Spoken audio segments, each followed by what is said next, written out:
Hey review family, keep it tight. My name is Jay Morse, Review Guy, and today I'm going to be bringing you a review of the new Avicii record entitled Tim. This is the third studio-length album and the first posthumous album by Avicii, Tim Bergling, who tragically committed suicide last year, and I just kind of want to go over a little bit about him real quick before we get into the main review. Avicii really was an amazing person, and you can tell by the interviews that he was genuine, and you could really feel his spirit, and it's not just an act because it's reflected in the responses that so many artists and so many different people that were close to him that had collaborated with him kind of came out of their woodworks to say that he changed how they perceived music, how they perceived production, and he was just a really good man. His family started up a foundation called the Tim Bergling Foundation, which raises mental health awareness and suicide prevention awareness, and just among other things, they do quite a few different things, so I think that's very nice as well. Throughout his just such way too short discography, he released tons of singles, tons of just groundbreaking EDM, progressive house, electro dance type music for the genre that went on to inspire so many big artists and small artists, and just kind of influenced the entire genre, and showed that dance music didn't just have to be something that could be played in a club to dance with, but could really be interesting music with interesting progressions and interesting vocal performances. I mean, like songs like Wake Me Up and songs like Hey Brother are like two of the most iconic songs of the 2010s, I would say, and definitely two of the most recognizable electronic songs of the 2010s. With covering any posthumous release, there's always that kind of critical feeling that I have where I'm like, how do I approach this? I am an unbiased reviewer. I talk about things exactly how I feel, and I kind of reflected that when I talked about Lil Peep's album and when I talked about XXXTentacion's album, both of which were posthumous.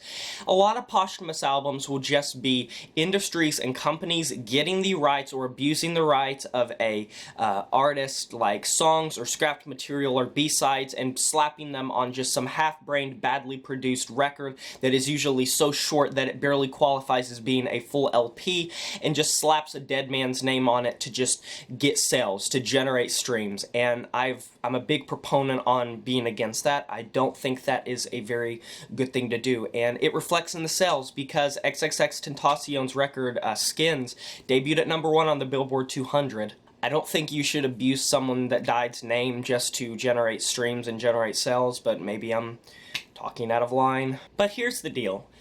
I think that Tim is completely unbiased one of the best electronic albums of this year, as well as one of the best pop albums of this year. I don't think this record feels forced at all. It's 12 tracks, it's almost 40 minutes long, it's packed with some vocal features that really do give their absolute all, it's backed with some really nice production and some really nice pianos and really nice synths and electronics and just everything in between, and it makes it a fully fledged album, a fully fleshed out album. This album, to me at least, does not feel like a cash grab, and that's reflected in the fact that this was released by Universal as well as Avicii. It only debuted at 86 on the Billboard Top 200, so this isn't the type of thing that they're just like putting out a posthumous release just for the hell of it.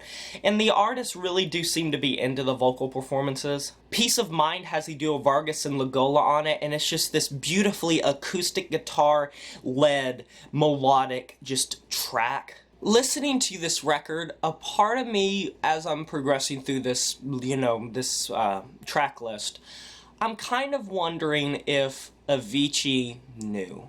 Like, if Avicii knew that it was going to end the way it did. Because if you look at these song titles and you see that it's named like Heaven, it's named SOS, like on the second track Heaven, which features Chris Martin of Coldplay, which I'm usually not that big of a Coldplay fan, but I think that he has a very inspirited vocal performance, especially on the chorus of this track.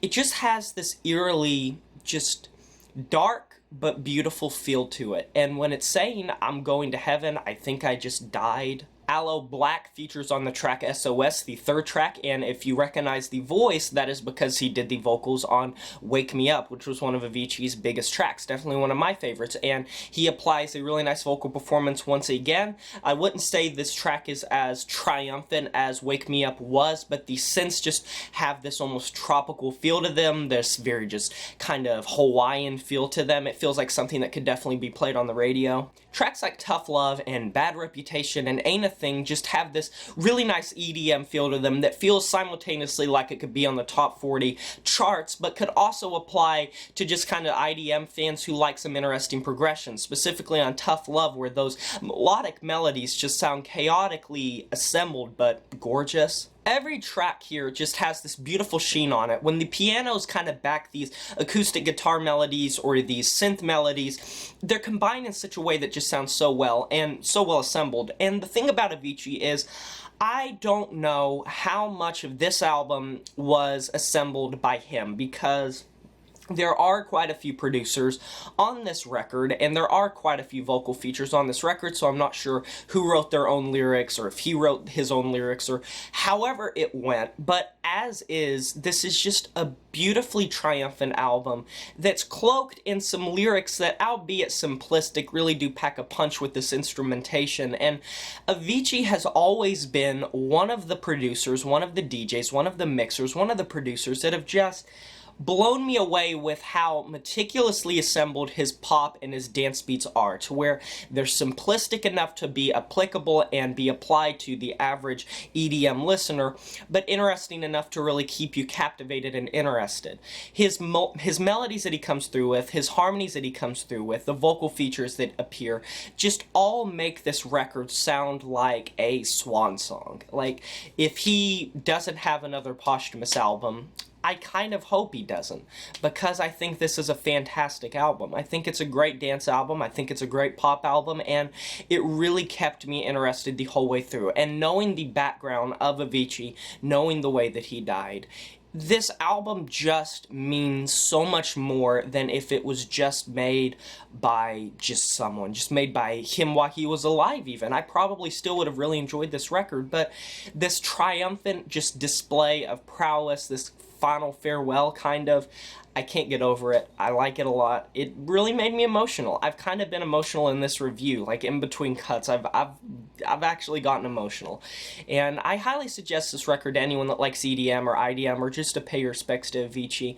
And you can check out the Tim Bergling Foundation. I'm going to leave a link to it in the description box below if you want to go get some more information about it, maybe even support it. And I'll also just like put all the normal information down below, all the links and stuff. So I'm going to be giving this album an 8 out of 10. I'm definitely feeling that.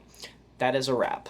Please stay for the end screen. I'll link some videos that you might be interested in. Have you heard this new Avicii album, Tim? And if you have, you can let me know in the comment section below what you thought. I'd love to discuss the album with you. Subscribe if you're new to the channel, like this video if you enjoyed it, and smash that notification bell to be notified of my future uploads. I'll talk to you guys next time, but until then, my name is Jay Morse, the Review Guy. You know who it is, and I'm signing off saying farewell.